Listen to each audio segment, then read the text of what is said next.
ಗುರು ಚತುಷ್ಟಯರಿಗೆ ಶಿರಸ ಮನಸ ನಮಸ್ಕರಿಸುತ್ತಾ ಹಾಗೂ ಅಕ್ಕ ಇದು ಮ್ಯೂಟ್ ಮಾಡ್ಕೊಂಬಿಡಕ್ಕ. ಮ್ಯೂಟ್ ಮಾಡ್ಕೊಂಡ ಪ್ರೇಮ್ಲೀಲ ಅವರೇ ನಮಸ್ಕರಿಸುತ್ತಾ ಹಾಗೂ ಇಲ್ಲಿ ಸೇರಿರುವಂತಹ ಶ್ರೋತೃ ವೃಂದದವರಿಗೂ ನನ್ನ ನಮಸ್ಕಾರಗಳನ್ನು ತಿಳಿಸುತ್ತಾ, ನಂದೀಶ್ ಸರ್ ಬಂದಿದ್ದಾರೆ, ತುಂಬ ಖುಷಿಯಾಯಿತು. ಅವ್ರಿಗೂ ಸ್ವಾಗತವನ್ನು ಕೋರ್ತಾ ಅವರು ಅರ್ಥ ವಿವರಣೆಯನ್ನು ಕೊಡ್ತಾರೆ, ತುಂಬ ಚೆನ್ನಾಗಿ ಕೊಡ್ತಾರೆ. ಅವ್ರಿಗೂ ನನ್ನ ನಮಸ್ಕಾರಗಳು. ಝಾನ್ಸಿ ರಾಣಿ ಅವರು ಬಂದು ಅವ್ರಿಗೂ ಇದು ಮಾಡಿಬಿಡು. ಝಾನ್ಸಿ ರಾಣಿ ಅವರು ಝಾನ್ಸಿ ರಾಣಿ ಅವರು ಬಂದಿದ್ದಾರೆ. ಆರ್ಯವೈಶ್ಯ ವರ್ಲ್ಡ್ ಆರ್ಯವೈಶ್ಯ ಮಹಾಸಭಾದ ಅವರ ಅಧ್ಯಕ್ಷರು. ಅವ್ರಿಗೂ ಇದರ ಪರವಾಗಿ ವಾಸವಿ ದೇವಿಯ ದರ್ಶನಂ ಪರವಾಗಿ ಅವ್ರಿಗೂ ಸಹ ಸ್ವಾಗತನ ಕೋರ್ತಾ ಇದ್ದೀನಿ. ನಮಸ್ತೆ ಮೇಡಮ್. ಜೈ Vasavi. Chandrakala madam. Thank you madam. ನೀವು ನಾನು ತಿರ್ಗಿ ಮತ್ತೆ ಫೋನ್ ಮಾಡಬೇಕೇನೋ ಅಂತ ಅಂದ್ಕೊಂಡೆ, ಆದರೆ ನೀವೇ ಜಾಯಿನ್ ಆಗಿಬಿಟ್ರಿ. ನಂಗೆ ತುಂಬ ಖುಷಿ ಆಯಿತು ಮೇಡಮ್. ಖಂಡಿತ ಮೇಡಮ್, ಕೇಳಿಸ್ಕೊಂತೀನಿ. ಹಬ್ಬದ ಕೆಲಸಗಳಲ್ಲಿ ಇದ್ದೀನಿ ಅಷ್ಟೇ, ಅದಕ್ಕೋಸ್ಕರ ಇದು ಮಾಡಿಲ್ಲ. ಆಗಲಿ ಮೇಡಮ್, ಕೇಳಿಸ್ಕೊಂತೀನಿ ಮೇಡಮ್, ತಪ್ಪದೆ. Thank you madam. ನಮಗೂ ಒಂದು ಅವಕಾಶ ಕೊಟ್ಟಿರೋದಕ್ಕೆ ತುಂಬಾ ಥ್ಯಾಂಕ್ಸ್ ಮೇಡಮ್, ಧನ್ಯವಾದಗಳು. ಅವಕಾಶಗಳು ಎಲ್ರಿಗೂ ಕೊಡ್ತಾ ಇರ್ತೀವಿ. ಇದೆಲ್ಲ ಆದ್ಮೇಲೆ ಒಂದು 5 ನಿಮಿಷ ನೀವು ಮೆಂಬರ್ಶಿಪ್ ಏನು ಅಂತ ಸ್ವಲ್ಪ ಡೀಟೇಲ್ ಆಗಿ ಹೇಳ್ಬಿಡಿ. ಹೇಳ್ತೀನಿ ಸರ್, ಇದು ಫಸ್ಟ್ ಮುಗಿಲಿಕ್ಕೆ, ಇದು ನಿಮ್ಮ ಕೆಲಸ ಫಸ್ಟ್ ಆಗಲಿ. Thank you sir, thank you. Vasavi Devi Darshanam 344ನೇ ಪೇಜು, ಜ್ಞಾನ ಸಪ್ತಾಹ ಹೆಡ್ಡಿಂಗು. ಅದಮ್ಯ ಜಿಜ್ಞಾಸೆಯಿಂದ ಕೂಡಿದ ಕುಸುಮಾಂಬೆಯು ಅಂದು ಆಶ್ರಮದಲ್ಲಿ ಭಾಸ್ಕರಾಚಾರ್ಯರಲ್ಲಿ ಜ್ಞಾನದಾನ ಮಾಡಿರೆಂದು ಪ್ರಾರ್ಥಿಸಿದಾಗ ಗುರುವರರು ರಾಜನು ನಿರ್ಧರಿಸಿದಂತೆಯೇ ಅರಮನೆಯ ಒಂದು ವಿಶಾಲ ಭವನದಲ್ಲಿ ಜ್ಞಾನ ಸಪ್ತಾಹಕ್ಕೆ ಎಲ್ಲ ಏರ್ಪಾಟುಗಳು ನಡೆದವು. ನಿಶ್ಚಿತ ದಿನಕ್ಕೆ ಸರಿಯಾಗಿ ಕುಲಗುರುಗಳು ತಮ್ಮ ಆಪ್ತ ಶಿಷ್ಯರು ಮತ್ತು ತಮ್ಮ ಸಹಧರ್ಮಿಣಿಯೊಂದಿಗೆ ಅರಮನೆಗೆ ಆಗಮಿಸಿದರು. ರಾಜದಂಪತಿಗಳು ಗುರುದಂಪತಿಗಳಿಗೆ ಅರ್ಘ್ಯಪಾದ್ಯಾದಿಗಳನ್ನಿತ್ತು ಆಧರಿಸಿ ಸತ್ಕರಿಸಿದರು. ಸಾತ್ವಿಕ ಭೋಜನದ ನಂತರ ಸಂಜೆ ಜ್ಞಾನ ಸಪ್ತಾಹವು ಪ್ರಾರಂಭವಾಗಲಿತ್ತು. ಕುಸುಮ ದಂಪತಿಗಳು ತಮ್ಮ ಪರಿವಾರ ಸಮೇತ ಸತ್ಸಂಗಕ್ಕೆ ಸಿದ್ಧರಾದರು. ಧನುರ್ಧಾರಿಯಾದ ಸಚಿವರು, ಅಧಿಕಾರಿ ವರ್ಗದವರು ಕ್ಲುಪ್ತ ಸಮಯಕ್ಕೆ ಸರಿಯಾಗಿ ಆಗಮಿಸಿ ಆಸೀನರಾದರು. ಮಣಿಕುಂಡಲ ದಂಪತಿಗಳು ಜ್ಞಾನಸಿರಿಯನ್ನು ಪಡೆದುಕೊಳ್ಳೋಣವೆಂದು ಕಾತುರರಾಗಿದ್ದರು. ಎಲ್ಲರಿಗೂ ಹಾಲು ಹಣ್ಣು ನೀಡಲಾಯಿತು. ಸರ್ವರು ತಮ್ಮ ಆಸನಗಳಲ್ಲಿ ಬಂದು ಕುಳಿತರು. ಕುಸುಮಾಂಬೆ ಕುಸುಮಶ್ರೇಷ್ಠಿಗಳು ಗುರುಗಳ ಸಮೀಪದಲ್ಲಿ ಆಸನಗಳನ್ನು ಸಿದ್ಧಪಡಿಸಿಕೊಂಡಿದ್ದರು. ಕುಸುಮಾಂಬೆಯು ಮಾತ್ರ ತನ್ನ ಚಲನವಲನಕ್ಕೆ ತೊಂದರೆಯಾಗದಂತಹ ವಿಶಾಲವಾದ ಆಸನದಲ್ಲಿ ಕುಳಿತಳು. ಜ್ಞಾನ ಸಪ್ತಾಹವು ಹೇಗೆ ನಡೆಯುವುದೋ, ಗುರುಗಳ ವದನಾರವಿಂದದಿಂದ ಜ್ಞಾನಸುದಿಯು ಹೇಗೆ ಹರಿಯುವುದೋ ಆಲಿಸಬೇಕೆಂದು ಎಲ್ಲರೂ ಶ್ರದ್ಧೆ ಭಕ್ತಿಗಳಿಂದ ಕಾಯುತ್ತಿದ್ದರು. ಭಾಸ್ಕರಾಚಾರ್ಯರು ನಿಧಾನವಾಗಿ ಬಂದು ಅವರ ರಾಜಗುರು ಭದ್ರಾಸನದಲ್ಲಿ ಆಸೀನರಾದರು. ಗುರುಗಳು 3 ಬಾರಿ ಪ್ರಣವೋಚ್ಚಾರಣೆ ಮಾಡಿ ಗುರು ಪ್ರಾರ್ಥನಾ ಶ್ಲೋಕಗಳನ್ನು ಪಠಿಸಿದರು. ಎಲ್ಲರೂ ಸೌಮ್ಯವಾಗಿ ದನಿಗೂಡಿಸಿದರು. ಕೊನೆಯಲ್ಲಿ ಆಧ್ಯಾತ್ಮಿಕ, ಆದಿಭೌತಿಕ, ಆದಿದೈವಿಕಗಳೆಂಬ ತ್ರಿತಾಪಗಳ ನಿವಾರಣೆಗಾಗಿ ಓಂ ಶಾಂತಿ ಶಾಂತಿ ಶಾಂತಿ ಎಂದು ಹೇಳಿ ಜ್ಞಾನ ಸಪ್ತಾಹದ ಪ್ರಥಮ ದಿನದ ತಮ್ಮ ಪ್ರವಚನವನ್ನು ಆರಂಭಿಸಿದರು. ಸರ್, ಇಷ್ಟು ಕೇಳ್ತೀರಾ? ನಂದೀಶ್ ಸರ್. ಎಲ್ರಿಗೂ ನಮಸ್ಕಾರ. ಧನ್ಯವಾದಗಳು ಸರ್, ನಿಮ್ಗೂ. ವಾಸವಿ ದೇವಿ ದರ್ಶನದ ಈ ಒಂದು ವಾಚನಕ್ಕೆ ವಿಶೇಷವಾಗಿ ನಾಳೆ ವರಮಹಾಲಕ್ಷ್ಮಿ ಹಬ್ಬ ಇದ್ರೂ ಕೂಡ, ಬಿಡುವಿಲ್ಲದೆ ಇದ್ರೂ ಕೂಡ ಬಿಡುವು ಮಾಡಿಕೊಂಡು ಇಲ್ಲೆಲ್ಲ ಆಗಮಿಸಿದ್ದೀರಿ. ಹಾಗಾಗಿ ನಿಮಗೆಲ್ಲ ಅತ್ಯಂತ ವಿಶೇಷವಾದಂತಹ ಹೃದಯಪೂರ್ವಕವಾದ ನಮಸ್ಕಾರಗಳು.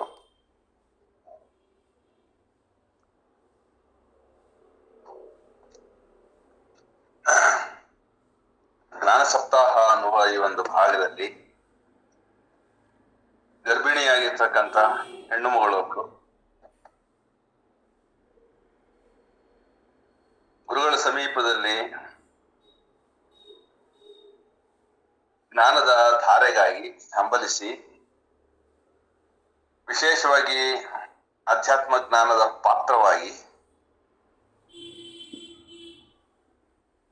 ತನ್ನನ್ನು ಸಂಪೂರ್ಣವಾಗಿ ಸಮರ್ಪಣೆ ಮಾಡ್ತಾ ಕೂತ್ಕೊಳ್ಳುವಂಥದ್ದು ಇದೆಯಲ್ಲ, ಅವನ ಅಭೀಪ್ಸೆ ಅಂತ ಹೇಳಿ ಕರೀತಾರೆ. A call from below and an answer from above, both in their conjunction. All the human endeavor on this planet will work out ಅಂತ ಹೇಳಿ ಒಂದು ಋಷಿ ಸದೃಶವಾದ ಮಾತಿದೆ. ಅಂದ್ರೆ ಯಾರು ಕೆಳಗಡೆಯಿಂದ ಕರೀತಾರೋ, ಪ್ರಾರ್ಥಿಸ್ತಾರೋ, ಹಂಬಲಿಸ್ತಾರೋ, ಅಭೀಪ್ಸೆ ಪಡ್ತಾರೋ ಅವರಿಗೆ ಭಗವಂತ ಆ ಕ್ಷಣವೇ ಸಂಪರ್ಕಕ್ಕೆ ಬರ್ತಾನೆ ಮತ್ತು ಅವನನ್ನ ಜೋಡಿಸ್ಕೊಳ್ತಾನೆ. ಆ ಮೂಲಕ, ಆ ವ್ಯಕ್ತಿಯ ಮೂಲಕ ತನ್ನ ಕಾರ್ಯವನ್ನ ಈ ಲೋಕದಲ್ಲಿ ನಡೆಸ್ತಾನೆ ಅನ್ನುವಂಥದ್ದು ಆ ಮಾತು. ಸರ್, ಅಭೀಪ್ಸೆ ಮತ್ತು ಆಸೆಗೂ ಏನಾದರೂ ಡಿಫ್ರೆನ್ಸ್ ಇದೆಯಾ ಸರ್? ಅಭೀಪ್ಸೆ ಮತ್ತೆ ಆಸೆ. ಆಸೆ ಲೌಕಿಕವಾದದ್ದು, ಅಹಂಕಾರದಿಂದ ಕೂಡಿರುವಂಥದ್ದು, ಇಂದ್ರಿಯ ಭೋಗಕ್ಕೆ ಸಂಬಂಧಪಟ್ಟಿರುವಂಥದ್ದು. ಅಭೀಪ್ಸೆ ಅಂದ್ರೆ ಒಳಗಡೆ ಇರ್ತಕ್ಕಂಥ ಚೈತ್ಯಾತ್ಮನಿಗೆ ಸಂಬಂಧಪಟ್ಟಿದ್ದು, ಜೀವಾತ್ಮನಿಗೆ ಸಂಬಂಧಪಟ್ಟಿದ್ದು, ಅಥವಾ ಚೈತ್ಯ ಪುರುಷನಿಗೆ ಸಂಬಂಧಪಟ್ಟಿದ್ದದು. ಅದು ಯಾವ ಉದ್ದೇಶಕ್ಕಾಗಿ ದೇಹಧಾರಣೆಯನ್ನ ಮಾಡಿದ್ದಾನೋ ಆ ಚೈತ್ಯ ಪುರುಷ, ಅವನು ಭಗವಂತನ ಚಿದಂಶ, ಸಾವಿಲ್ಲದ ಹಾಗೂ ಹುಟ್ಟು ಇಲ್ಲದ ನಿರಂತರ ನಿತ್ಯತ್ವದೊಳಗಡೆಗೆ ಇರುವಂತ ಒಂದು ಅಂಶ ಅದು, ಶಿವಾಂಶ ಅದು, ದೈವಾಂಶ ಅದು. ಅದು ಯಾವ ಉದ್ದೇಶಕ್ಕಾಗಿ ಈ ದೇಹ ಧರಿಸಿದೆಯೋ ಆ ಕಾರ್ಯದಲ್ಲಿ ಈ ಉಪಕರಣವನ್ನ ತೊಡಗಿಸಲಿಕ್ಕೆ ಅಂತ ಹೇಳಿರುವಂಥದ್ದು ಅಭಿಪ್ಸೆ. ಆ ಚೈತ್ಯ ಪುರುಷನನ್ನ ಮುಂದೆ ಮಾಡಿದಾಗ ಬದುಕು ಭಗವಂತನ ಇಚ್ಛೆಯಂತೆ ನಡೀತದೆ. ಸಕಲ ಜೀವರ ಇಚ್ಛೆಗೆ ನಾನು ಇಚ್ಛೆ ಅಂತ ಹೇಳಿ ಆದ್ಯಾಶಕ್ತಿ ಜಗದಂಬೆ ಹೇಳ್ತಾಳೆ. ಯಾವ ಜೀವ ಏನನ್ನ ಮಾಡ್ಲಿಕ್ಕೆ ದೇಹವನ್ನ ಕೊಟ್ಟಿದ್ದಾಳೋ ಆ ದೇಹ ಆ ಕೆಲ್ಸಕ್ಕಷ್ಟೇ ವಿನಿಯೋಗ ಆಗಬೇಕು ಅನ್ನೋದು ಅವಳ ಇಚ್ಛೆ, ತಾಯಿ ಇಚ್ಛೆ. ಅದು ಬಿಟ್ಟು ಕೇವಲ ಅಹಂಕಾರಕ್ಕೆ, ಅದರ ಪೋಷಣೆಗೆ ಅಥವಾ ದೇಹದ ಭೋಗಕ್ಕೆ, ಇಂದ್ರಿಯಗಳ ಸುಖಕ್ಕೆ ಅಂತ ಏನಾದ್ರೂ ಬಯಸಿದ್ರೆ ಅದು ಆಸೆ ಆಗತ್ತೆ. ಆಗ ಫಲಗಳು ಉಂಟು. ಆ ಫಲಗಳೇನಂದ್ರೆ ಕಹಿ ಇರ್ಬೋದು, ಸಿಹಿ ಇರ್ಬೋದು, ಒಗರಿರ್ಬೋದು, ಅದರಿಂದ ಸುಖ ಸಿಗಬಹುದು, ಸಿಗದೆ ಇರ್ಬೋದು, ಆ ತರದ್ದು ಇರ್ತದೆ. ಆದ್ರೆ ಈ ಅಭೀಪ್ಸೆ ಅನ್ನುವಂಥದ್ದು ಚೈತ್ಯ ಪುರುಷನಿಗೆ ಸಂಬಂಧಪಟ್ಟದ್ದಾದ್ರಿಂದ ಚೈತ್ಯ ಪುರುಷ ಮುಂದಕ್ಕೆ ಬರ್ತಾನೆ. ಇಂದ್ರಿಯಗಳೆಲ್ಲ ಅವನ ಹಿಂದೆಗಡೆಗೆ ಅವನಿಗೆ ಸಹಕಾರಿಗಳಾಗಿ, ಉಪಕರಣಗಳಾಗಿ ಅವನ ಕೈ ಒಳಗಡೆ ಬಳಕೆ ಆಗ್ತದೆ. ಹಾಗಾಗಿ ಚೈತ್ಯ ಪುರುಷನೇ ನಮ್ಮ ಜೀವನದ ಧ್ವರ್ಯು, ಅವನೇ ಪುರೋಹಿತ. ಆವಾಗ ನಮ್ಮ ಬದುಕು ಬೇರೊಂದು ರೀತಿಯಲ್ಲಿ ಭಗವಂತನ ಇಚ್ಛೆಯಂತೆ, ಯಾವುದೇ ಕುಂದು ಕೊರತೆ ಇಲ್ಲದಂತೆ ನಡೆಯುವಂತ ಒಂದು ವಿದ್ಯಮಾನ, ಪವಾಡ ಸಂಭವಿಸ್ತದೆ ಬದುಕಿನಲ್ಲಿ. ಅಂಥದ್ದೊಂದು ಜ್ಞಾನ ಅನ್ನೋದು ಗುರುವಿನ ಸನ್ನಿಧಿ ಒಳಗಡೆಗೆ ಪೂರ್ಣ ಸಮರ್ಪಿತವಾದ ಜೀವಕ್ಕಷ್ಟೇ ಪ್ರಾಪ್ತಿಯಾಗತ್ತೆ ಅನ್ನುವಂಥದ್ದು ಒಂದು ವಿಶೇಷ. ಅದನ್ನ ಇಲ್ಲಿ ವ್ಯವಸ್ಥೆ ಮಾಡಿದ್ದಾರೆ. ಒಂದು ಸಪ್ತಾಹ ಅಲ್ಲಿ 7 ದಿನಗಳ ಕಾಲ ಜ್ಞಾನವನ್ನ ದಾನ ಮಾಡ್ತಾರೆ ಅಥವಾ ಸ್ವೀಕರಿಸ್ತಾರೆ ಅನ್ನುವಂಥದ್ದು ಬಹಳ ವಿಶೇಷವಾದದ್ದು. ಅದು ಅರ್ಥಪೂರ್ಣವೂ ಆದದ್ದು ಹಾಗೂ ಮುಂದೆ ಸಂಭವಿಸುವ ಜೀವದ ನಿರೀಕ್ಷೆಯಲ್ಲಿರ್ತಕ್ಕಂಥ ತಾಯಿ ಗರ್ಭಸ್ಥ ಪಿಂಡಕ್ಕೆ ಆ ಒಂದು ಜ್ಞಾನಧಾರೆಯನ್ನ, ಆ ಒಂದು ಭಾವಧಾರೆಯನ್ನ ತಲುಪಿಸ್ತಕ್ಕಂಥ ಉದಾತ್ತವಾದ ಜವಾಬ್ದಾರಿಯನ್ನ ಹೊತ್ತ ಶರೀರವನ್ನ ಅಲ್ಲಿ ಭಗವಂತನ ಅಥವಾ ಭಗವಂತನ ಸ್ವರೂಪಿಯಾದ ಗುರುವಿನ ಸನ್ನಿಧಿಯಲ್ಲಿ ಸಮರ್ಪಿಸಿರುವಂಥದ್ದು ಪೂರ್ಣವಾಗಿ ಅರ್ಥಪೂರ್ಣವಾದಂತ ಒಂದು ಸಮರ್ಪಣೆ ಆಗತ್ತೆ. ಮನುಷ್ಯ ಏನನ್ ಬೇಕಾದ್ರೂ ಸಮರ್ಪಿಸ್ತಾನೆ, ಆದ್ರೆ ತನ್ನನ್ನೇ ಸಮರ್ಪಿಸ್ಕೊಳ್ಳುವಂಥದ್ದು, ತನ್ನದೆನ್ನುವುದು ಎಲ್ಲವನ್ನೂ ಸಮರ್ಪಿಸ್ಕೊಳ್ಳುವಂಥದ್ದು, ನಿತ್ಯತ್ವದೊಳಗೆ ನಿನ್ನ ಪೂಜಿಸಲು ನನ್ನ ಆತ್ಮ ಮಾತ್ರ ಉಳಿಸು ಅಂತ ಹೇಳಿ ಒಂದು ಕರೆ ಇದೆ. ಯಾರು ಹಾಗೆ ಅಂಥದ್ದೊಂದು ಕರೆ ಇದೆಯೋ ಅವ್ರಿಗೆ ಮಾತ್ರವೇ ಪರಾತ್ಪರ ಪುರುಷೋತ್ತಮನ ಅಥವಾ ಪರವಸ್ತುವಿನ ಸಂಪರ್ಕ ಸಿಗುತ್ತೆ. ಅಂಥದ್ದೊಂದು ಸಮರ್ಪಣೆಯನ್ನ ನಾವಿಲ್ಲಿ ನೋಡ್ತಾ ಇದ್ದೀವಿ. ಅದಕ್ಕೆ ಅನುಗುಣವಾಗಿ ಗುರುಗಳು ಕೂಡ ವಿಶೇಷವಾಗಿ 3 ಬಾರಿ ಪ್ರಣವದ ಉಚ್ಚಾರಣೆ ಮಾಡ್ತಾರೆ. ಆ 3 ಪ್ರಣವದ ಉಚ್ಚಾರಣೆಗಳಲ್ಲಿ 3 ಹಂತಗಳನ್ನು ದಾಟಿ ಭವದ ಎಲ್ಲ ಬಂಧನಗಳಿಂದ ಬಿಡುಗಡೆಗೊಂಡ ಜೀವ ಸಂಪೂರ್ಣವಾಗಿ ಪರದ ಕಡೆಗೆ ನಿರೀಕ್ಷೆ ಒಳಗಡೆಗೆ ನಿಂತು ಬರುವ ದಾರೆಯನ್ನ, ಅದು ಯಾವುದೇ ಇರ್ಬೋದು, ಅಧ್ಯಾತ್ಮ ಇರ್ಬೋದು, ಜ್ಞಾನ ಇರ್ಬೋದು, ಬೆಳಕಿರ್ಬೋದು, ಜ್ಯೋತಿ ಇರ್ಬೋದು, ಧಾರೆಯನ್ನ ಸ್ವೀಕರಿಸಲಿಕ್ಕೆ ವಿಶೇಷ ಪಾತ್ರವಾಗಿ ರೂಪಾಂತರ ಆಗುತ್ತೆ. ಅಂಥದ್ದೊಂದು ಓಂ ಸಹನಾವವತು ಸಹನೌ ಪುನಕ್ತು ಸಹ ವೀರ್ಯಂ ಕರವಾವಹೈ ತೇಜಸ್ವಿನಾವಧೀತಮಸ್ತು ಅಂತ ಹೇಳಿ ಗುರು ತನ್ನನ್ನು ಕೂಡ ಅಲ್ಲಿ ಆಹುತಿ ಒಳಗಡೆ ಮಾಡ್ಕೊಳ್ತಾನೆ. ತನ್ನ ಅಹಂಕಾರವನ್ನು ಕೂಡ ಭಗವಂತನ ಪಾದಗಳಲ್ಲಿ ನಿವೇದಿಸ್ತಾನೆ. ಆಗ ಗುರುವು ಕೂಡ ಪಾತ್ರವಾಗ್ತಾನೆ. ಆ ನಿತ್ಯದ ವಿಶೇಷವಾದ ಪರಾತ್ಪರ ಬೆಳಕು ಜ್ಯೋತಿ ಧಾರೆಯಾಗಿ ಅವನು ಮುಟ್ಟ ಹರಿಯಬೇಕಂದ್ರೆ ಅವನು ಕೂಡ ನಿಗರ್ವಿಯಾಗಬೇಕು, ನಿರಹಂಕಾರಿ ಆಗಬೇಕು, ತನ್ನನ್ನು ಅವನು ಪರಾತ್ಪರಕ್ಕೆ ಸಮರ್ಪಿಸ್ಕೊಳ್ಬೇಕಾಗತ್ತೆ. ಆ ಮೂಲಕ ಅದು ಒಪ್ಪಿ ಅವನ ಮೂಲಕ ಈ ಶಿಷ್ಯನಿಗೆ ಕೆಳಗಡೆ ಇಳಿದು ಬರಬೇಕಾಗತ್ತೆ. ಅಂಥದ್ದೊಂದು ಕಾಲವೇ ಪಾತ್ರ ಗುರು. ಅಂದರೆ ಸರ್ 3 ಬಾರಿ ಓಂಕಾರ ಮಾಡೋದ್ರಿಂದನೇ ಅವನು ಇದನ್ನೆಲ್ಲ ಬಿಟ್ಟು ಅಲ್ಲಿ ನಿಲ್ಲೋದಕ್ಕೆ ಸಾಧ್ಯ ಉಂಟಾ? ಹೌದೌದು. ನಾವೇ 3 ಸಾರಿ ಸರಿಯಾದ ರೀತಿಯಲ್ಲಿ ಓಂಕಾರ ಉಚ್ಚರಿಸಿದ್ರೆ ಪ್ರಣವೋಪಾಸನೆ ಇರುವಂಥದ್ದೇ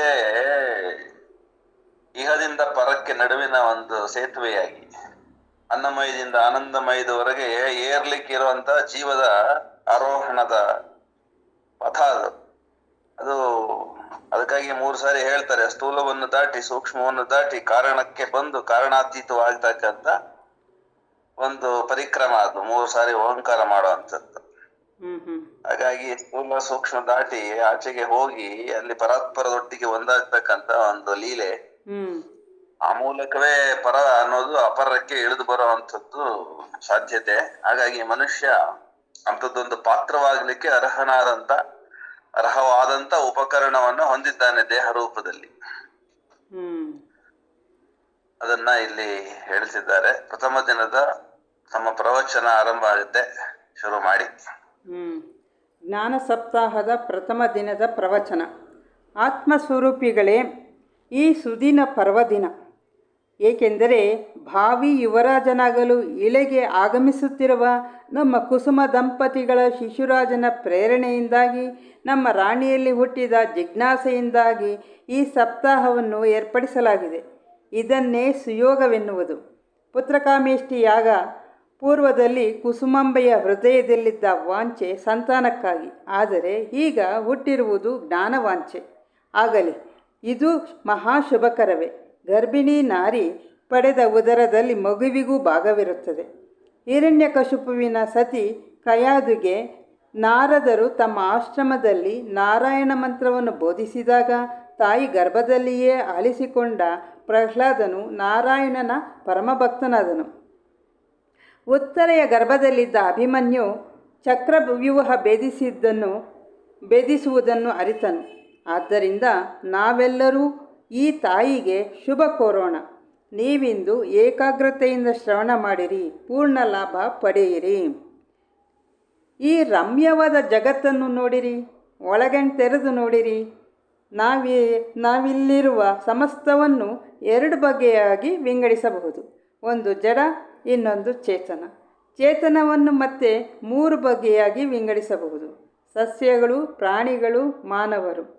ಜಡ ವಸ್ತುವಿನಲ್ಲಿ ಚಲನೆ ಇಲ್ಲ, ಅರಿವಿಲ್ಲ, ಸಂತಾನ ಶಕ್ತಿ ಇಲ್ಲ, ಆದರೆ ತನ್ನದೇ ಆದ ಗುಣಶಕ್ತಿಗಳಿವೆ. ಸಸ್ಯಗಳಲ್ಲಿ ಚಲನೆ ಇದೆ, ಓಡಾಟವಿಲ್ಲ, ಸಂತಾನ ಶಕ್ತಿ ಇದೆ. ಅರಿವು ಸುಪ್ತಾವಸ್ಥೆಯಲ್ಲಿದೆ. ಅವಕ್ಕೂ ಒಂದೊಂದು ಗುಣ, ವಿಶೇಷ ಮತ್ತು ಶಕ್ತಿಗಳಿವೆ. ಪ್ರಾಣಿಗಳಲ್ಲಿ ಚಲನೆ ಇದೆ, ಓಡಾಡುವ ಸಾಮರ್ಥ್ಯವಿದೆ, ಸಂತಾನ ಶಕ್ತಿ ಇದೆ, ಕೊಂಚ ಅರಿವಿದೆ, ಆದರೆ ಅವು ನಗಲಾರವು, ದೈವವನ್ನು ಅರಿಯಲಾರವು.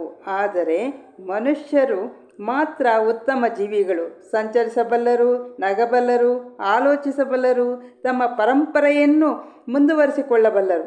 ಅವರಲ್ಲಿ ಸಂಯಮ ಶಕ್ತಿ ಇದೆ, ಅತೀಂದ್ರಿಯ ಶಕ್ತಿಗಳೂ ಇವೆ. ತ್ರಿಕಾಲಜ್ಞಾನ ಪಡೆಯುವ ಯೌಗಿಕ ಶಕ್ತಿಯೂ ಅಡಗಿದೆ. ದೈವವನ್ನು ಸಾಕ್ಷಾತ್ಕರಿಸಿಕೊಳ್ಳಬಲ್ಲ ಆತ್ಮಶಕ್ತಿ ಇದೆ. ಯಾಗ ಯಜ್ಞಾದಿಗಳನ್ನು ಮಾಡಿ ಸ್ವರ್ಗಲೋಕ ಭೋಗಾದಿಗಳನ್ನು ಪ್ರಾಪ್ತಿ ಮಾಡಿಕೊಳ್ಳುವಂತಹ ಮಹಾನ್ ಬಲವೂ ಇದೆ. ಇಂತಹ ಅದ್ಭುತ ಶಕ್ತಿಗಳಿಂದ ಕೂಡಿದ ಮಾನವನು ಜಗತ್ತಿನ ಬಗ್ಗೆ, ಈ ಜಗತ್ತನ್ನು ಸೃಷ್ಟಿಸಿರುವ ಒಂದು ಏಕೈಕ ಅಖಂಡ ಚೈತನ್ಯವಾದ ಸಚ್ಚಿದಾನಂದ ಸ್ವರೂಪಿಯಾದ ಪರಮಾತ್ಮನ ಬಗ್ಗೆ ತಿಳಿದುಕೊಳ್ಳಲು ಒಮ್ಮೆಯಾದರೂ ಪ್ರಯತ್ನಿಸಬೇಕು. ತದ್ವಿದ್ಧಿ ಪ್ರಣಿಪಾತೇನ ಪರಿಪ್ರಶ್ನೇನ ಸೇವೆಯ ಉಪದೇಕ್ಷಂತಿ ತೇ ಜ್ಞಾನಂ ಜ್ಞಾನಿನಸ್ತತ್ವದರ್ಶಿನಃ. ಭಗವದ್ಗೀತೆಯ 4ನೇ ಅಧ್ಯಾಯದ 34ನೇ ಶ್ಲೋಕ. ಜ್ಞಾನಿಗಳ ಸನ್ನಿಧಿಗೆ ಹೋಗಬೇಕು, ಸತ್ಸಂಗ ಶ್ರವಣ ಮಾಡಬೇಕು, ತತ್ವದರ್ಶಿಗಳಾದ ಅವರನ್ನು ನಮಿಸಿ, ಸೇವಿಸಿ, ಪ್ರಶ್ನಿಸಿ ಜ್ಞಾನಾರ್ಜನೆ ಮಾಡಿಕೊಳ್ಳಬೇಕು. ಸಜ್ಜನ ಸಾಂಗತ್ಯವೊಂದು ದೊರೆತರೆ ಸಾಕು, ಬೆಳಕಿನ ದಾರಿಯು ಕಾಣುತ್ತದೆ. ಆ ದಾರಿಯಲ್ಲಿ ನಡೆಯುತ್ತಾ ಹೋದರೆ ಎಲ್ಲದರ ಮೂಲ ಕಾರಣವಾದ ದೇವರ ಬಗ್ಗೆ ತಿಳಿಯಲು ಹಂಬಲ, ಶಕ್ತಿ ಎಲ್ಲವೂ ಬೆಳೆಯುತ್ತದೆ. ಚಿಂತನೆ ಮಾಡುವ ವಿಧಾನವೂ ತಿಳಿಯುತ್ತದೆ.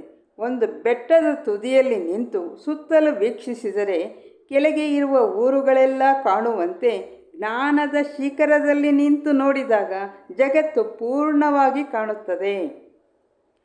ಈ ಜಗತ್ತೆಂದರೆ ಏನೆಂದು ಚಿಂತಿಸೋಣ. ಈ ಜಗತ್ತೆಂದರೆ ಒಂದು ನಾಟಕರಂಗ. ಎಲ್ಲ ಜೀವಿಗಳಿಗೂ ಅವರವರಿಗೆ ತಕ್ಕಂತೆ ವಿಧ ವಿಧದ ಪಾತ್ರಗಳನ್ನಿತ್ತು ಅಭಿನಯಿಸುವುದನ್ನು ಕಲಿಸುವ ನಿರ್ದೇಶಕ, ನಿರ್ಮಾಪಕ, ನಾಟಕ ವೀಕ್ಷಕ ಪರಮಾತ್ಮನು. ಮತ್ತು ಈ ನಾಟಕ ವೃಂದದ ಯಜಮಾನ. ಚೆನ್ನಾಗಿ ಅಭಿನಯಿಸಿದವರಿಗೆ ಬಹುಮಾನ. ಈ ಜಗತ್ತೊಂದು ಕ್ರೀಡಾಕ್ಷೇತ್ರ. ಕ್ರೀಡೆಯ ನಿಯಮಗಳಂತೆ ಆಡಿ ಗೆದ್ದವರಿಗೆ ಬಹುಮಾನ, ಸೋತವರಿಗೆ ಅಭ್ಯಾಸಕ್ಕೆ ಪುನರವಕಾಶ ರೂಪದಲ್ಲಿ ಪುನರ್ಜನ್ಮ ನೀಡುವ ಕರುಣಾಮಯ ಪರಮಾತ್ಮ. ಒಬ್ಬನೇ ಸೂರ್ಯನು ಈ ಜಗತ್ತನ್ನೆಲ್ಲ ಬೆಳಗುವಂತೆ ಒಬ್ಬನೇ ಪರಮಾತ್ಮನು ಈ ಜಗತ್ತನ್ನು ಬೆಳಗುತ್ತಿದ್ದಾನೆ. ಗಾಳಿಗೆ ಬೀಸುವ ಶಕ್ತಿ, ಅಗ್ನಿಗೆ ಸುಡುವ ಶಕ್ತಿ, ನೀರಿಗೆ ಹರಿಯುವ ಶಕ್ತಿ, ಭೂಮಿಗೆ ಸ್ಥಿರವಾಗಿರುವ ಶಕ್ತಿ, ಆಕಾಶಕ್ಕೆ ಎಲ್ಲಕ್ಕೂ ಅವಕಾಶ ನೀಡುವ ಶಕ್ತಿ, ಇವೆಲ್ಲವೂ ಆ ಒಬ್ಬ ಪರಮಾತ್ಮನಿಂದಲೇ ಬಂದಿದೆ. ಈ ಪ್ರಪಂಚದಲ್ಲಿ ಅವನೇ ಸರ್ವಜ್ಞನು, ಸರ್ವಶಕ್ತನು, ಸರ್ವವ್ಯಾಪಿಯು, ಅಖಂಡ ಚೈತನ್ಯ ರೂಪನು, ಅಧಮ್ಯ ಆದಿ ಮಧ್ಯ ಅಂತ್ಯಗಳಿಲ್ಲದವನು ಅವನೇ ಪರಿಪೂರ್ಣನು, ನಿರವಯವನು, ಉಪಾಧಿರಹಿತನು, ಅವಿಕಾರಿ, ಅವ್ಯಕ್ತ ಮಹಾಮಹಿಮನು. ಅಂತಹ ದೈವವನ್ನು ತಿಳಿಯುವುದು, ಧ್ಯಾನಿಸುವುದು, ಅವನನ್ನೇ ಪಡೆಯುವುದು ಮಾನವ ಜನ್ಮದ ಪರಮೋದ್ದೇಶವೆಂದು ತಿಳಿಸಿ ಅದೇ ವಿಷಯಗಳನ್ನು ಒಮ್ಮೆ ಮನನ ಮಾಡುವಂತೆ ಹೇಳಿ ಸ್ವಲ್ಪ ಕಾಲ ಮೌನ ವಹಿಸಿದರು. ಗುರುಗಳ ವಿಚಾರಧಾರೆಯು ಸುಲಭವಾಗಿಯೂ ಸ್ಪಷ್ಟವಾಗಿಯೂ ಅರ್ಥವಾಗಿ ಎಲ್ಲರ ಮುಖಗಳಲ್ಲೂ ತೃಪ್ತಿಯ ನಗೆ ಮೂಡಿತು. ಜ್ಞಾನ ಸಪ್ತಾಹವು ಪೂರ್ಣವಾಗುವವರೆವಿಗೂ ಗುರು ದಂಪತಿಗಳು ಅರಮನೆಯಲ್ಲೇ ಇರಬೇಕೆಂದು ರಾಜದಂಪತಿಗಳ ಕೋರಿಕೆಯಾಗಿತ್ತು. ಕುಸುಮಾಂಬೆಗೆ ಗುರುಮಾತೆಯ ಸಾನ್ನಿಧ್ಯ ಬಲು ಹಿತವೆನಿಸುತ್ತಿತ್ತು. ಸತ್ಸಂಗ ಮುಗಿದ ಕೂಡಲೇ ಎಲ್ಲರೂ ನಿರ್ಗಮಿಸಿದರು. ಪ್ರತಿದಿನವೂ ಇದೇ ಬಗೆಯಲ್ಲಿ ನಡೆಯಬೇಕೆಂದು ಅಮಾತ್ಯರ ನಿರ್ದೇಶನವಾಗಿತ್ತು. ಸರಿ ಸರ್. ಮೊದಲನೇ ದಿನವೇ ತುದಿಯ ಜ್ಞಾನವನ್ನ ನಾವು ಪಡೆಯಲಿಕ್ಕೆ ಹೊರಟಿರೋದು ಏನು ಅನ್ನೋದನ್ನ ಅವರು ಪ್ರಸ್ತಾಪಿಸಿದ್ದಾರೆ. 7 ದಿನಗಳಾದ ಮೇಲೆ ಇದನ್ನ ಹೇಳಿದ್ರೆ ನಮಗೆ ಚೆನ್ನಾಗಿ ಅರ್ಥ ಆಗ್ತಿತ್ತು ಅಂತ ಅನ್ಸೋಷ್ಟು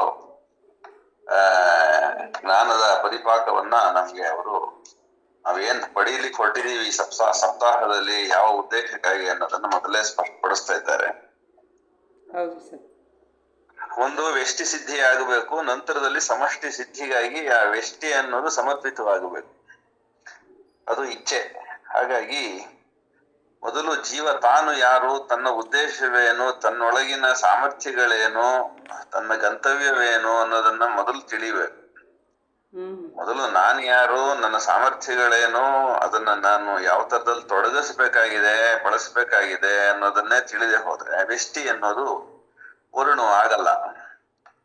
ವ್ಯಷ್ಟಿ ಪೂರ್ಣ ಆದ್ಮೇಲೆ, ಶಾಂತನಾದ ಮೇಲೆ, ತೃಪ್ತನಾದ ಮೇಲೆ ತನ್ನೊಳಗಡೆಗೆ ಯಾವುದು ಬಂದು ತನಗೆ ತೃಪ್ತಿಯನ್ನು, ಶಾಂತಿಯನ್ನು, ಸಿದ್ಧಿಯನ್ನು ಕೊಟ್ಟಿದೆಯೋ ಅದನ್ನ ಸಮಷ್ಟಿ ಸಿದ್ಧಿಗಾಗಿ ವಿನಿಯೋಗಿಸ್ಬೇಕು.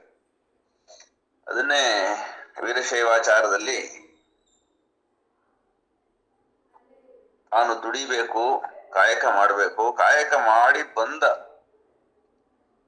ಫಲವನ್ನ ತಾನೇ ಭೋಗಿಸಬಾರದು.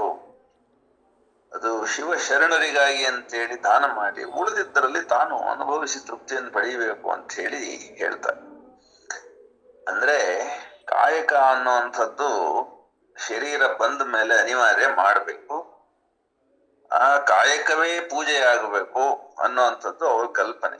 ಯಾವ ಕಾಯಕವಾದ್ರೇನು ಭಕ್ತಿಯಿಂದ ಅದನ್ನ ನೆರವೇರಿಸಿ ಬಂದ ಫಲವನ್ನ ಶಿವಶರಣರಿಗೆ ದಾನ ಮಾಡಿ ಉಳಿದದ್ದನ್ನ ಭೋಗಿಸಬೇಕು. ಆ ಮೂಲಕ ಕೈಲಾಸವನ್ನ ಅವನು ಈ ದೇಹದಲ್ಲಿಯೇ ಅನುಭವಿಸಬೇಕು ಅನ್ನೋದು ಅವ್ರ ಪರಿಕಲ್ಪನೆ.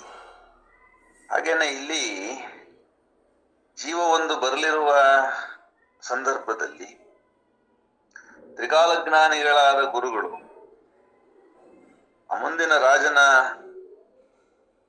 ಸಂಸ್ಕಾರಗಳೇನಿರಬೇಕು, ಅವನ ಸಾಮರ್ಥ್ಯಗಳೇನಿರಬೇಕು, ಅವನ ಜನ್ಮಜಾತ ಉದ್ದೇಶಗಳನ್ನು ಈಡೇರಿಸಲಿಕ್ಕೆ ಅವನಿಗೆ ಬೇಕಾದಂತ ಶಕ್ತಿಗಳು ಯಾವಿರಬೇಕು ಅನ್ನೋದನ್ನೆಲ್ಲ ಮೊದಲೇ ತಿಳ್ಕತ್ತಾರೆ. ತ್ರಿಕಾಲ ಜ್ಞಾನ ಅಂತಂದ್ರೆ ಕಾಲಾತೀತವಾದ ಸತ್ಯವನ್ನ ಕಂಡವನು ಗುರು ಅಂತ. ಸಾಮಾನ್ಯ ಕಣ್ಣಿಗೆ ಕಾಣದೇ ಇರುವಂಥದ್ದು ಅವನ ಒಳಗಣ್ಣಿಗೆ ಜ್ಞಾನದ ನೇತ್ರಕ್ಕೆ ಕಾಣುತ್ತದೆ. ಹಾಗಾಗಿ ಬರ್ತಾ ಇರ್ತಕ್ಕಂಥ ಮಗು ಏನಿದೆ, ಅದು ಯಾವ ಉದ್ದೇಶಕ್ಕಾಗಿ ಬರ್ತಾ ಇದೆ ಅನ್ನೋದು, ಆ ಉದ್ದೇಶದ ಈಡೇರಿಕೆಗೆ ಅದು ಎದುರಿಸಬೇಕಾದಂತ ಸನ್ನಿವೇಶಗಳೇನು, ಅದಕ್ಕೆ ಬೇಕಾಗಿರೋ ಸಾಮರ್ಥ್ಯಗಳೇನು, ಅದೆಲ್ಲವನ್ನು ಬಲ್ಲವನಾಗಿರ್ತಾನೆ. ಅದನ್ನ ಗರ್ಭದಲ್ಲಿರುವಾಗಲೇನೆ ಆ ಸಂಸ್ಕಾರಗಳನ್ನ ಕೊಟ್ಟಾಗ ಪಥ ಅನ್ನೋದೇನಿದೆ ಅದಕ್ಕೆ ಬಂದೆ ಆ ಪಥವನ್ನ ತಪ್ಪದೆ ಅದು ನಡೆಯಲಿಕ್ಕೆ, ಪಥಭ್ರಷ್ಟವಾಗದೇ ಇರ್ಲಿಕ್ಕೆ ಬೇಕಾದಂತ ಎಚ್ಚರ, ಜ್ಞಾನ, ಸಂಕಲ್ಪ ಇತ್ಯಾದಿಗಳನ್ನೆಲ್ಲವೂ ಕೂಡ ಅವನು ಅದಕ್ಕೆ ತಲುಪಿಸ್ಬೇಕು ಅನ್ನುವಂಥ ಉದ್ಯಮದಲ್ಲಿ ವಿದ್ಯುಕ್ತನಾಗ್ತಾನೆ ಗುರು. ಅಂಥದ್ದೊಂದು ವಾಂಛೆಯನ್ನು ಹೊಂದಿರ್ತಕ್ಕಂಥ ಕುಸುಮಾಂಬೆಯ ಜ್ಞಾನ ವಾಂಛೆ, ಅದು ಆಕೆಗೆ ಬಂದಿರೋದು ಕೂಡ ಈಶ್ವರ ಇಚ್ಛೆ ಅಂತೇನೆ ಅಥವಾ ಪರಮೇಶ್ವರನ ಇಚ್ಛೆ ಅಂತೇನೆ. ಗುರುವಿನೊಳಗಡೆಗೂ ಅದೇ ಇಚ್ಛೆನೇ ಇರಬೇಕು. ಹಾಗಾಗಿ ಈಶ್ವರ ಇಚ್ಛೆಯೇ ಎಲ್ಲ ಜೀವರ ಇಚ್ಛೆಯಾಗಬೇಕು ಅಂದಾಗ ಇಲ್ಲಿ ಯಾರೆಲ್ಲ ಭಾಗವಹಿಸಿದ್ದಾರೆ ಅವರ ಒಳಗಡೆಗೆ ಏನ್ ಇದೆ, ಏನ್ ಬೇಕಾಗಿದೆ ಅನ್ನೋದು ಕೂಡ ತಾಯಿ ವಾಸವಿ ದೇವಿಯ ಇಚ್ಛೆ ಆದ್ರಿಂದ ಅವ್ರವ್ರಿಗೆ ಬೇಕಾದ್ದನ್ನ ಅವ್ರವ್ರು ಇಲ್ಲಿ ಪಡ್ಕತಾರೆ, ಅವ್ರು ಬಂದಿಲ್ ಕೂತ್ಕೋತಾರೆ, ಇದನ್ನ ಆಲಿಸ್ತಾರೆ. ಅವ್ರವ್ರ ಮನಸ್ಸುಗಳಲ್ಲಿ ಏನ್ ನಿರೀಕ್ಷೆ ಇದೆಯೋ ಅದನ್ನ ಪೂರೈಸ್ಕೊಳ್ತಾರೆ. ಜೀವಕ್ಕೆ ಏನ್ ಬೇಕಾಗಿದೆಯೋ ಅದನ್ನ ಪಡ್ಕೊಳ್ಳುತ್ತೆ ಜೀವ ಈ ಶರೀರದಲ್ಲಿ. ಎಲ್ಲರಿಗೂ ಒಂದೇ ಊಟ ಅಂತಿಲ್ಲ, ಎಲ್ರಿಗೂ ಒಂದೇ ಇಚ್ಛೆ ಅಂತಿಲ್ಲ, ಎಲ್ರಿಗೂ ಒಂದೇ ಜನ್ಮ ಉದ್ದೇಶ ಇಲ್ಲದ್ರಿಂದ ಆಯಾಯ ಜನ್ಮೋದ್ದೇಶಕ್ಕೆ ಅನುಗುಣವಾಗಿ ಆಯಾಯ ಜೀವಗಳು ಆಯಾಯ ಶರೀರಗಳಲ್ಲಿ ಆಯಾಯ ಸಂದರ್ಭಗಳಲ್ಲಿ ತನಗೆ ಬೇಕಾದ್ದನ್ನಷ್ಟೇ ತಗೊಳುತ್ತೆ. ಎಲ್ಲವನ್ನು ತಗೊಳ್ಳೋದಕ್ಕೆ ಅದಕ್ಕೆ ಸಾಧ್ಯವಿಲ್ಲ. ಅದು ಗೊತ್ತಿರೋಂಥ ಗುರು ಗರ್ಭಿಣಿ ಹೆಣ್ಣಿನ ಗರ್ಭದಲ್ಲಿರ್ತಕ್ಕಂಥ ಮಗುವಿನ ಭವಿಷ್ಯವನ್ನು ತಾನು ಕಾಣ್ತಾನೆ. ಅದಕ್ಕೆ ಬೇಕಾಗಿರ್ತಕ್ಕಂಥದ್ದು ಒಂದು ಸಂಕಲ್ಪ ಅವನು ಮಾಡ್ತಾನೆ. ಅದಕ್ಕೆ ಉದಾಹರಣೆ ಕೊಡ್ತಾರೆ. ನಾರದನ ಒಂದು ಸಂಕೇತದಂತೆ ಅಥವಾ ಸಂದೇಶದಂತೆ ಹಿರಣ್ಯಕಶಿಪು, ಅವನ ಹೆಂಡತಿ ಖಯಾದು, ಅವನ ಮಗ ಹೀಗೆ ಪ್ರಹ್ಲಾದ, ಅವನು ಹೊಟ್ಟೆನಲ್ಲಿ ಇರುವಾಗಲೇನೆ ನಾರದ ಆಕೆಗೆ ಆ ಮಂತ್ರವನ್ನ ಬೋಧಿಸ್ಬಿಡ್ತಾನೆ, ನಾರಾಯಣ ಮಂತ್ರವನ್ನು ಬೋಧಿಸ್ಬಿಡ್ತಾನೆ. ಹಾಗಾಗಿ ಗರ್ಭದಲ್ಲಿ ಇರುವಾಗಲೇನೆ ಹಿರಣ್ಯಕಶಿಪುವಿನ ಮರಣವನ್ನ ಉಂಟು ಮಾಡ್ತಕ್ಕಂಥ ಪ್ರಹ್ಲಾದ ಅವನ ಗರ್ಭದಲ್ಲಿ, ಅವನ ಹೆಂಡತಿ ಗರ್ಭದಲ್ಲಿ ಜನಿಸುವಂಥದ್ದು ವಿಚಿತ್ರವಾದ ಆದರೂ ಸತ್ಯವಾದ ಈಶ್ವರ ಇಚ್ಛೆ ಹೇಗೆ ನಡೀತದೆ ನಮ್ಮ ಇಚ್ಛೆಗೆ ವಿರುದ್ಧವಾಗಿ ಅನ್ನುವಂಥದ್ದು, ಅಥವಾ ಈಶ್ವರ ಇಚ್ಛೆಯಂತೆಯೇ ಪ್ರಹ್ಲಾದನೂ ಕೂಡ ಹಿರಣ್ಯಕಶಿಪುವು ಕೂಡ ಕಯಾದು ಕೂಡ ನಡ್ಕೋಬೇಕಾಗತ್ತೆ. ಅದನ್ನ ಮೀರ್ಲಿಕ್ಕೆ ಯಾರು ಸಮರ್ಥರಲ್ಲ, ಶಕ್ತರಲ್ಲ ಅಂತ ಹೇಳಿ ಕೆಲವು ಸಾರಿ ಪ್ರತಿಪಕ್ಷ ಭಾವನದಲ್ಲೇನೆ ನಾವು ಈಶ್ವರ ಇಚ್ಛೆಯನ್ನು ನೆರವೇರಿಸ್ಬಿಡ್ತೀವಿ ನಾವು. ಅಂದ್ರೆ ಹೆಂಗೆ ಅದು ನಮ್ಮ ಅರಿವಿಗೆ ಬರೋದು ಕಾರ್ಯ ಆದ್ಮೇಲೆನೆ. ಅದ ಹೆಂಗೆ ಸರ್? ಪ್ರತಿಪಕ್ಷ ಭಾವನ ಅಂತ ಒಂದಿದೆ, ಅದು ಒಂದು ವಿಶೇಷ. ಅದಕ್ಕೊಂದು ಸಣ್ಣದೊಂದು ಉದಾಹರಣೆ ಕಥೆ ಇದೆ ಇದರಲ್ಲಿ, ಗರುಡ ಪುರಾಣದಲ್ಲಿ ಬರುತ್ತೆ. ಅದು ಏನಂದ್ರೆ ಈಶ್ವರನ ಒಡ್ಡೋಲಗಕ್ಕೆ ಈಶ್ವರನ ಭೇಟಿ ಮಾಡ್ಲಿಕ್ಕಾಗಿ ಶ್ರೀಮನ್ನಾರಾಯಣ ಬರ್ತಾನೆ. ನಾರಾಯಣ ಅವನ ವಾಹನವನ್ನ ಕೈಲಾಸದ ಮುಂದೆಗಡೆಗೆ ವೆಹಿಕಲ್ ಪಾರ್ಕಿಂಗ್ ಅಲ್ಲಿ ನಿಲ್ಲಿಸ್ಬಿಟ್ಟು ಗರುಡನನ್ನ ಇರಪ್ಪ ಬಂದೆ ಅಂತ ಹೇಳಿ ಹೋಗ್ತಾನೆ ಒಳಗಡೆಗೆ.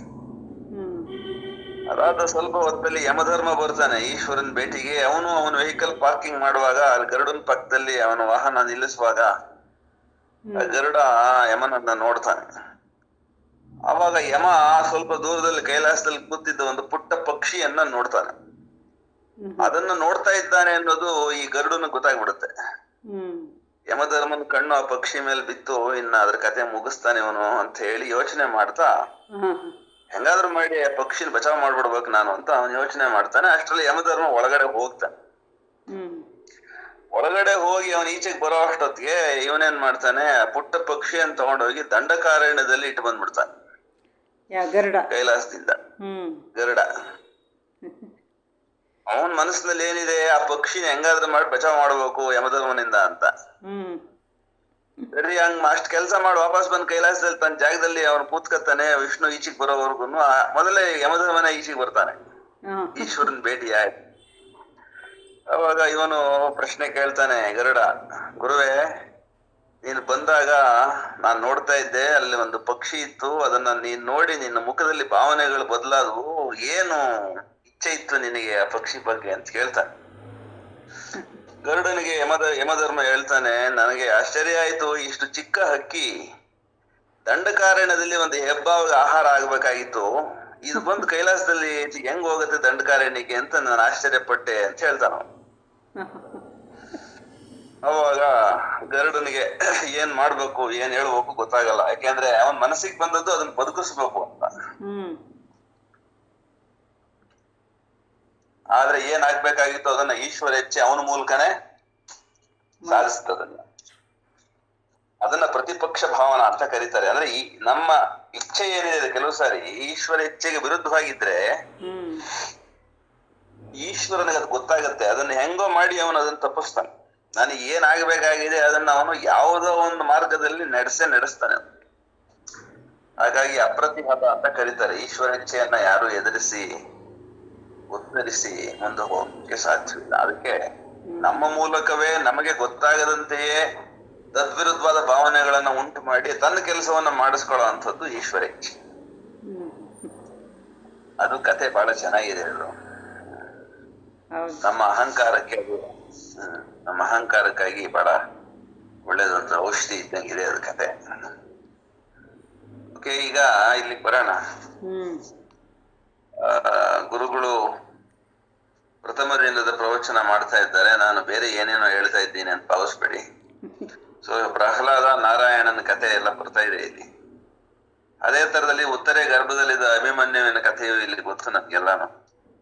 ಕೃಷ್ಣನ್ಗೆ ಆಶ್ಚರ್ಯ ಆಗುತ್ತೆ, ಹೊಟ್ಟೆ ಒಳಗಡೆಗೆ ಇರೋ ಅಭಿಮನ್ಯು ಅವನು ಹೇಳೋ ಕತೆಗೆ ಹೂಗುಡ್ತಿರ್ತಾನೆ.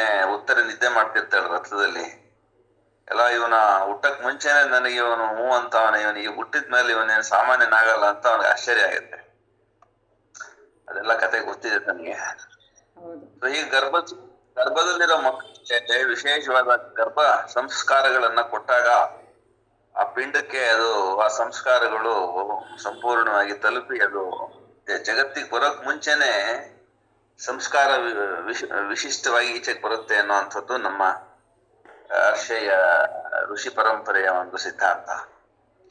ಅದಕ್ಕಾಗಿ ಇಲ್ಲಿ ಏನು ಗುರುಗಳು ಬೋಧಿಸ್ತಾ ಇದ್ದಾರೆ, ಏನು ಮಂತ್ರಗಳನ್ನ ಹೇಳ್ತಾ ಇದ್ದಾರೆ, ಅದನ್ನ ಏಕಾಗ್ರತೆಯಿಂದ ಶ್ರವಣ ಮಾಡ್ಬೇಕು ಅನ್ನೋಂಥದ್ದನ್ನ ಮೊದಲನೇ ದಿನದ ಪ್ರವಚನದ ಪ್ರಾರಂಭದಲ್ಲಿ ಉದಾಹರಣೆಗಳನ್ನ ಕೊಟ್ಟು ಗುರುಗಳು ಹೇಳ್ತಿದ್ದಾರೆ. ಇದು ಒಂದು ಎರಡನೇದು ಒಳಗಣ್ಣನ್ನು ತೆರೀರಿ ಅಂತ ಹೇಳ್ತಾರೆ. ಒಳಗಣ್ಣು ಅಂದ್ರೆ ಯಾವುದು, ಅದೆಲ್ಲಿದೆ, ಅದೇ ಹೊಟ್ಟೆನಲ್ಲಿದ್ಯೋ, ಹಣೆನಲ್ಲಿದ್ಯೋ, ತಲೆನಲ್ಲಿದ್ಯೋ, ಎಲ್ಲಿದೆ ಅನ್ನೋದು ಪ್ರಶ್ನೆ ಆಗ್ಬಿಡುತ್ತೆ ಕೆಲವರಿಗೆ. ಒಳಗಣ್ಣು ಅಂದ್ರೆ ಅದು ನಮ್ಮ ಒಳಗಡೆಗೆ ಇರ್ತಕ್ಕಂಥ ಮನಸ್ಸು ಅಥವಾ ಬುದ್ಧಿ ಅಂತ ಬೇಕಾದ್ರೆ ಹೇಳ್ಕೋಬಹುದು. ಜ್ಞಾನ ನೇತ್ರ ಅಂತ ಕೂಡ ಕರೀತಾರೆ. ಮೂರನೇ ಕಣ್ಣು ಪಾಲನೇತ್ರ ಅಂತ ಕರೀತಾರೆ. ಅದು ಆಜ್ಞಾ ಚಕ್ರದ ಒಳಗಡೆ ಇರ್ತಕ್ಕಂಥ ಮನಶ್ಚಕ್ರ. ಆ ಮನಸ್ಸು ಅನ್ನೋದು ಇಂದ್ರಿಯಗಳ ಮೂಲಕ ಜ್ಞಾನವನ್ನ ಪಡೆಯುವಂಥದ್ದು. ಅದು ಲೌಕಿಕ ಜ್ಞಾನ, ಪ್ರಾಪಂಚಿಕ ಜ್ಞಾನ. ಇಂದ್ರಿಯಾತ್ಮಕ ಜ್ಞಾನ ಅದು ಸೀಮಿತ ಜ್ಞಾನ, ಶಾಂತ. ಕಾರ್ಯ ಕಾರಣ ಇವುಗಳ ನಡುವಿನ ವ್ಯವಹಾರವನ್ನಷ್ಟೇ ಅದು ಅರ್ಥ ಮಾಡ್ಕೊಳ್ಳುತ್ತೆ. ಆ ಇಂದ್ರಿಯಗಳ ಮೂಲಕ ಜಗತ್ತಿನ ವಿಚಾರವನ್ನ ಗ್ರಹಿಸ್ತದೆ. ಆದ್ರೆ ಇಂದ್ರಿಯಾತೀತವಾಗಿ ಇಂದ್ರಿಯಗಳನ್ನ ಬಿಟ್ಟು ಮನಸ್ಸು ತನಗೆ ತಾನೇ ತನ್ನ ಪೂರ್ಣ ಸಾಮರ್ಥ್ಯವನ್ನು ಬಳಸಿದಾಗ ಗ್ರಹಿಕೆ ಅನ್ನುವಂಥದ್ದು ಅದಕ್ಕೆ ಸಾಧ್ಯ ಇದೆ. ಆ ಮನಸ್ಸಿಗೆ ಆ ತರದಲ್ಲಿ ಇಂದ್ರಿಯಗಳಿಲ್ಲದೆ ಕಾಣ್ತಕ್ಕಂಥದ್ದು, ಕಾಲದೇಶಗಳ ಆಚೆಗೆ ನಾಮರೂಪಗಳ ಆಚೆಗೆ ನೋಡ್ತಕ್ಕಂಥದ್ದು ಸಾಮರ್ಥ್ಯ ಏನಿದೆ, ಅದನ್ನ ಅದು ಉಪಯೋಗಿಸಿದಾಗ ಅದು ಜ್ಞಾನ ನೇತ್ರ ಆಗಿ ಆ ಜಡದ ಅಂತರಂಗವನ್ನ ಹೊಕ್ಕು ಆ ಜಡದ ಒಳಗಡೆಗೆ ಏನು ನಡೀತಾ ಇದೆ, ವಿದ್ಯುದಣುಗಳ ನರ್ತನ, ಆ ಪರಮಾಣುಗಳ ಒಳಗಡೆಗೆ ಎಲೆಕ್ಟ್ರಾನುಗಳ ಅಗಾಧ ವೇಗದಲ್ಲಿ ಆ ನ್ಯೂಕ್ಲಿಯಸ್ ಒಳಗಡೆಗೆ ಬೀಜ ಕೇಂದ್ರದಲ್ಲಿ ನಡೀತಾ ಇರುವಂತಹ ಅಸಾಧಾರಣವಾದಂತಹ ಚಲನಶೀಲತೆಯನ್ನ, ಕ್ರಿಯಾಶೀಲತೆಯನ್ನ, ಅದರ ಆಚೆಗಿರ್ತಕ್ಕಂಥ ಬ್ರಹ್ಮ ವಸ್ತುವಿನ ಅಗಾಧವಾದಂತಹ ಶಕ್ತಿಧಾರೆಯನ್ನ, ಜ್ಯೋತಿರ್ಧಾರೆಯನ್ನು ದರ್ಶಿಸ್ತಕ್ಕಂಥ ಸಾಧ್ಯತೆ ಇದೆ ವಿಜ್ಞಾನ ಬುದ್ಧಿಗೆ. ಅದು ಮೂರನೇ ಕಣ್ಣು. ಅದನ್ನು ತೆಗೀರಿ ಅಂತ ಹೇಳ್ತಿದ್ದಾರೆ. ಎಷ್ಟು ಜನ ತೆಗೀತಾರೋ ಅವ್ರು ಕಾಣ್ತದೆ ಮುಂದಿಂದು.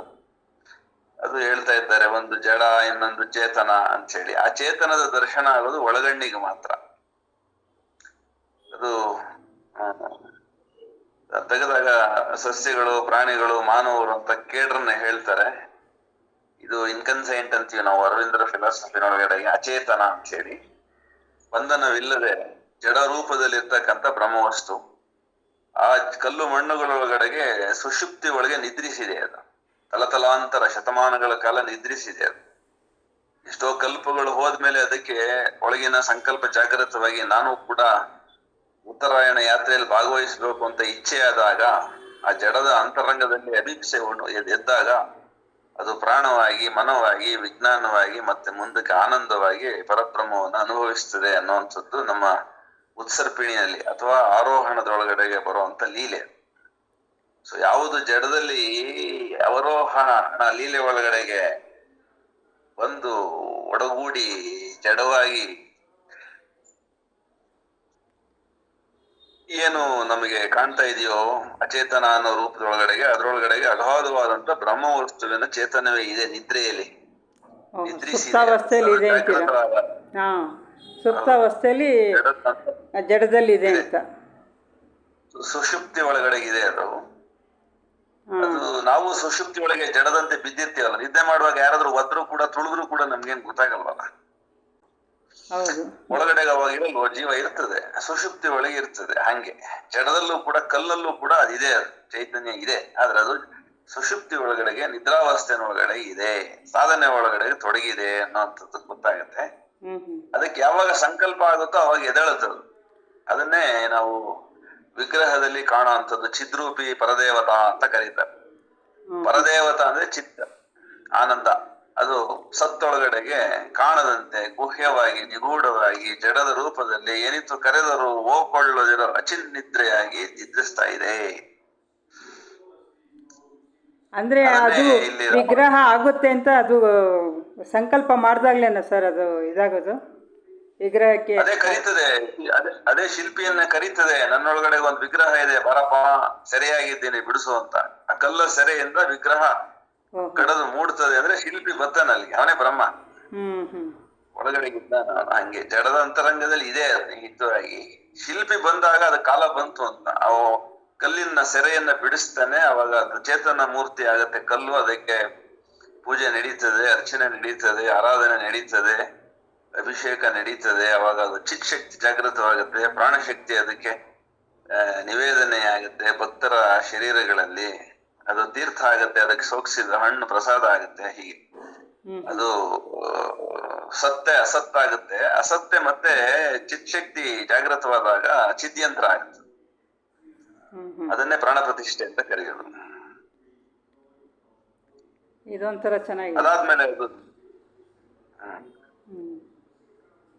ಸೊ ಕಡೆಯದಾಗಿ ಅದು ಮುಂದುವರಿತದೆ, ಸಾಧನೆ ಹಾಗೆ ನಡೀತಾ ಹೋಗುತ್ತೆ. ನಂದು ಕತೆ ಜಾಸ್ತಿ ಬೇರೆ ಕಡೆ ಹೋಗುತ್ತೆ, ಶುರು ಮಾಡ್ಬಿಡಿ ಮುಂದಕ್ಕೆ ನೀವು. ಸರಿ ಸರ್.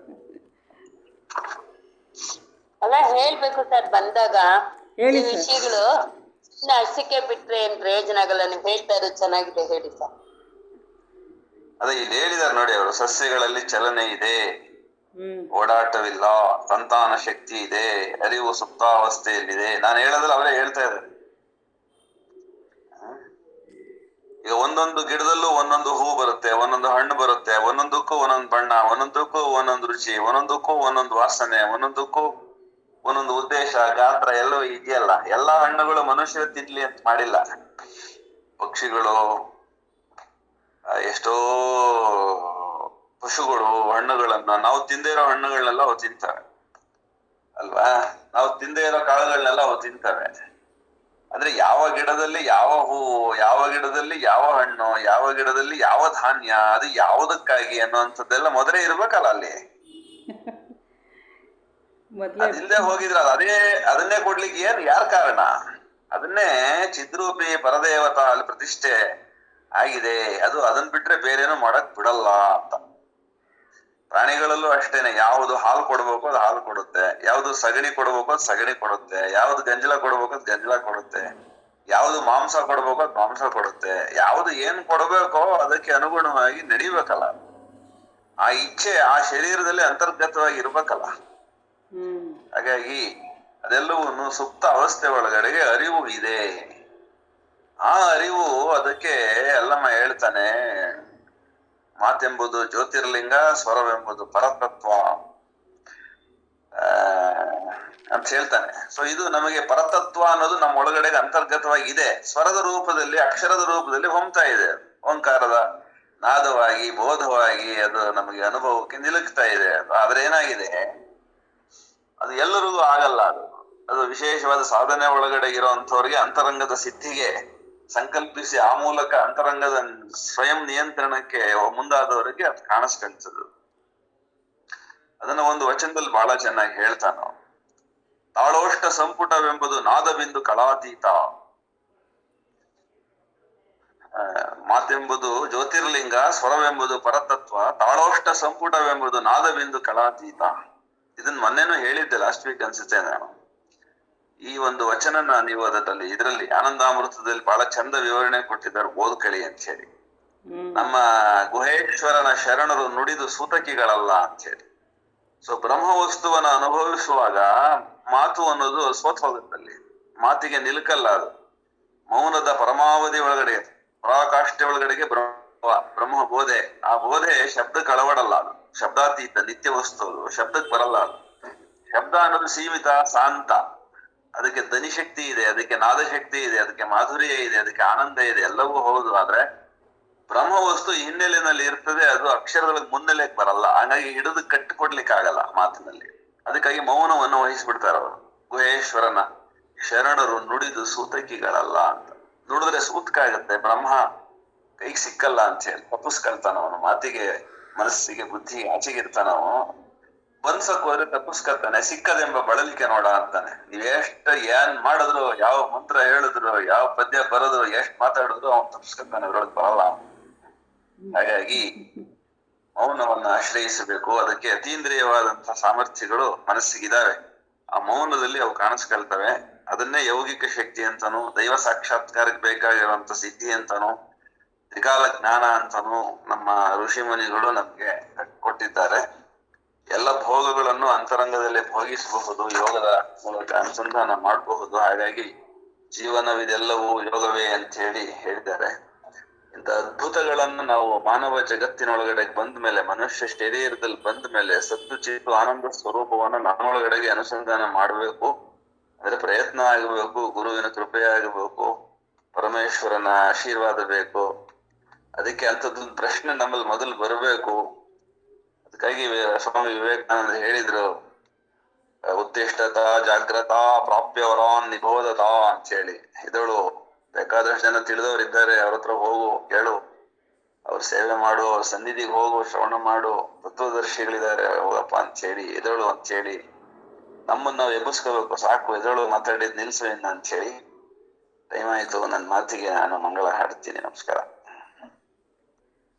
ತುಂಬ ತುಂಬ ಧನ್ಯವಾದಗಳು ಸರ್. ತುಂಬ ಚೆನ್ನಾಗಿ ಮೂಡ್ ಬರ್ತಾ ಇತ್ತು. ತುಂಬ ಧನ್ಯವಾದಗಳು ಸರ್. ಇನ್ನು ನೆಕ್ಸ್ಟ್ ವೀಕು 14ನೇ ತಾರೀಕು ಬರಬೇಕು ಸರ್. ನಮಸ್ಕಾರ.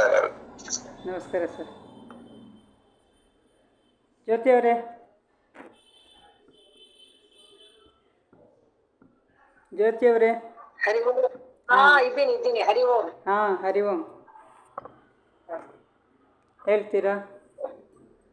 ಹೇಳ್ತೀನಿ. ತಂಬೂರು ಇಡ್ತಾರೆ. ಹ್ಞೂ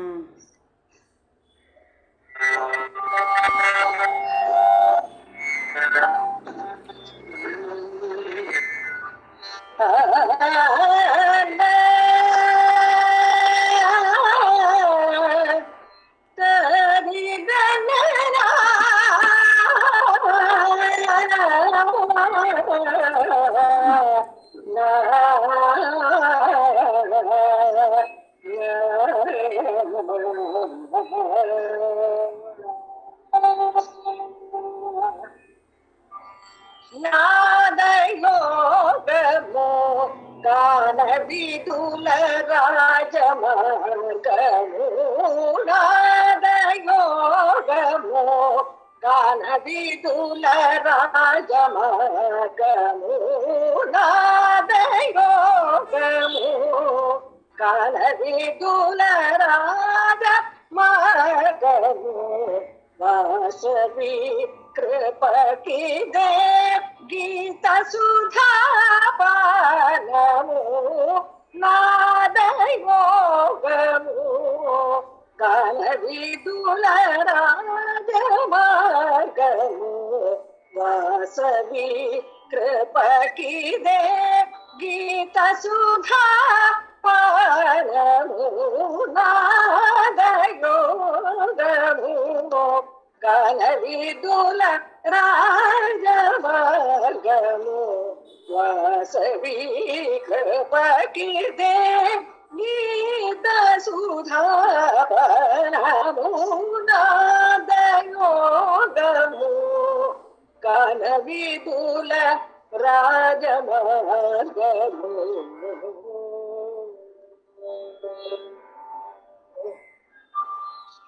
ಜೀವಿತ ಮಂತಯೋ ನಿತ್ಯ ಕ್ರಿಯಾಮಯಮೋ ಜೀವಿತ ಮಂತಯೋ ನಿತ್ಯ ಕ್ರಿಯಾಮಯಮೋ ಜೀವಿತ ಮಂತಯೋ ನಿತ್ಯ ಕ್ರಿಯಾಮಯಮೋ ಜೀವಿತ ಮಂತಯೋ ನಿತ್ಯ ಕ್ರಿಯಾಮಯಮೋ ಮನಸೋತಯೋ ನವಭಾವಮಯಮೋ ಮನಸೋತಯೋ ನವಭಾವಮಯಮೋ ಮನಸೋತಯೋ ನವಭಾವಮಯಮೋ ವಿಶ್ವವಂತಯೋ ಓಂಕಾರಮಯಮೋ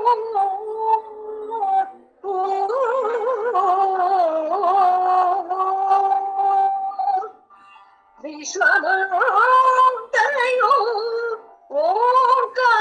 ಓಂಕಾರಮಯಮೋ ಜೀವ ಜಗಮುನ ಕಲಯಿಕ ನಾದಮಯಗಮೋ ಜೀವ ಜಗಮುನ ಕಲಯಿಕ ನಾದಯಾಗಮೋ ಜೀವ ಜಗಮುನ ಕಲಯಿಕ ನಾದಯಾಗಮೋ ನಾದಯೋಗಮೋ ರಾಗನವಿದುಲ ರಾಜ ಮಾರ್ಗಮೋ ವಾಸವಿ ಕೃಪಕಿದೆ ಗೀತ ಸುಧಾ ಪಾನಮೋ ನಾದಯೋಗಮೋ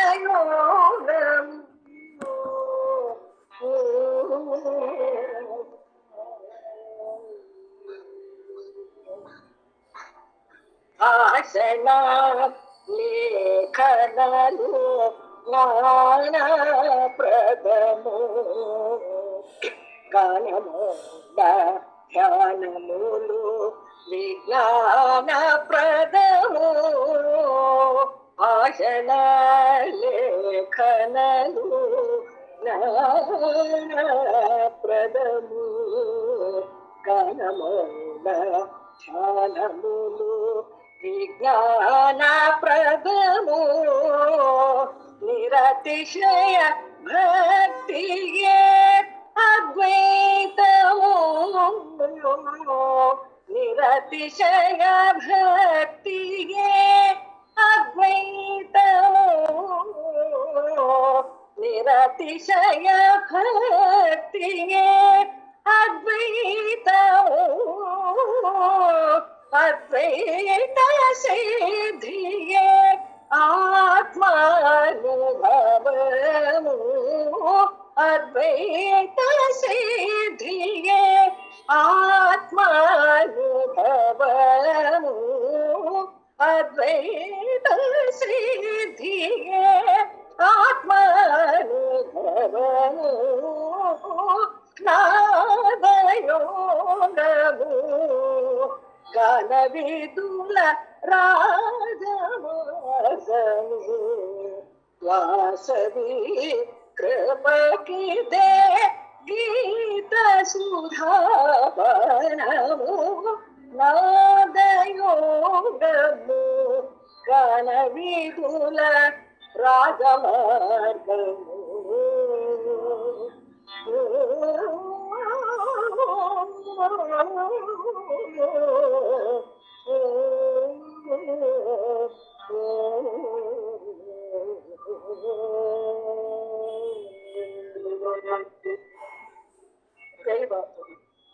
ಒಂದ್ಸರಿ ಓದ್ಬಿಡಮ್ಮ ಸಾಹಿತ್ಯನ,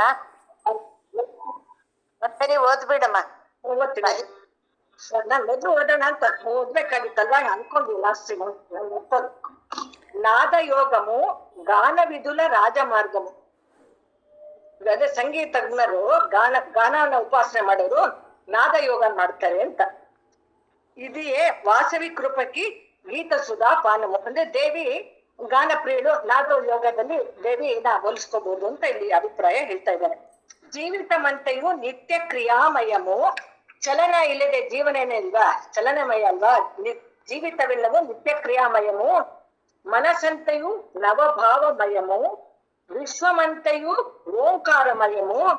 ಜೀವ ಜಗಮುಲ ಕಲಯಿಕ ನಾದಯಾಗಮು.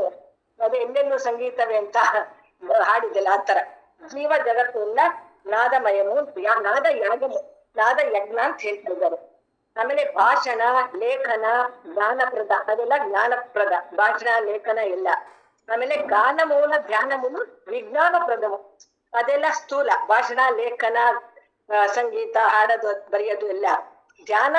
ಆಮೇಲೆ ಮೌನಗಳು ಅಂತರ್ಮುಖತೆ ಅಲ್ವಾ, ಒಳಗಿನ ಸಾಧನೆ, ವಿಜ್ಞಾನಪ್ರದ ಅಂತ ಹೇಳ್ತಾರೆ. ಅದು ಜ್ಞಾನ, ಇದು ವಿಜ್ಞಾನ. ನಿರತಿಶಯ ಭಕ್ತಿಯೇ ಅದ್ವೈತಮು. ಅದ್ವೈತ ಸಿದ್ಧಿಯೇ ಆತ್ಮಾನುಭವವು. ತುಂಬ ಚೆನ್ನಾಗಿದೆ. ನಿರತಿಶಯ ಭಕ್ತಿಯೇ ಅದ್ವೈತಮು. ಅದ್ವೈತ ಸಿದ್ಧಿಯೇ ಆತ್ಮಾನುಭವವು. ಚೆನ್ನಾಗಿದೆ. ಹಂಗೆ ಶಾಂತಿ ಮಂತ್ರ ಅಂತ ಹೇಳ್ಬಿಡು. ಏನಪ್ಪ? ಶಾಂತಿ ಮಂತ್ರ. ಶಾಂತಿ ಮಂತ್ರನಾ?